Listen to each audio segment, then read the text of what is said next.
Au Cameroun, les habitudes de consommation évoluent, parfois sous la contrainte. Selon nos enquêtes, les Camerounais adoptent ce que l'on appelle communément le plat poubelle, un mélange des mets variés combinés dans une seule assiette. Nos équipes ont fait un tour dans la ville. Ce sont des plats parfois composés de riz, pâtes alimentaires, haricots, plantains, ndolé, pommes de terre, parfois même sardines ou œufs. Tout y passe. Un assemblage improvisé, dicté par la nécessité de ne rien gaspiller, comme nous l'explique cette vendeuse. Bref, il dit que tout ça part dans le ventre. Ils font le mélange de tout. Si je vends le corn-chap, si je vends le riz aux arachides, ils vont mélanger tout ça. Ils vont dire mettre tout ça dans un même plat, ça va se mélanger dans le ventre. Ils n'ont pas de problème là, que tout ça part dans le ventre. La vie est dure.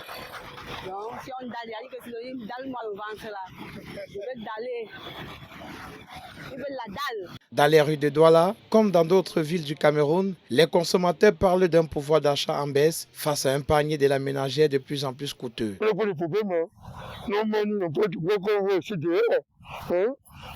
je veux que parfois j'essaie de respecter la ration alimentaire, mais on peut faire comment le plus dur, que je peux tout charger, je mange.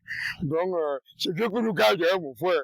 Ce mode de consommation traduit une réalité économique palpable. Pour de nombreuses familles, il ne s'agit plus de cuisiner un plat spécifique par repas, mais d'optimiser les restes pour nourrir tout le monde. Une stratégie de suivi qui témoigne de la résilience des Camerounais. Mais au-delà de l'aspect économique, certains nutritionnistes alertent que ces mélanges improvisés peuvent déséquilibrer l'alimentation, surtout lorsqu'il manque de légumes frais ou de protéines suffisantes. Le plat poubelle n'est donc plus qu'une simple tendance culinaire. Elle est le reflet d'un contexte social et économique qui pousse les ménagers à repenser leur manière de consommer. Entre débrouillardise et précarité, l'assiette des Camerounais raconte aujourd'hui une autre histoire. Le Messager télévision, à l'écoute du peuple.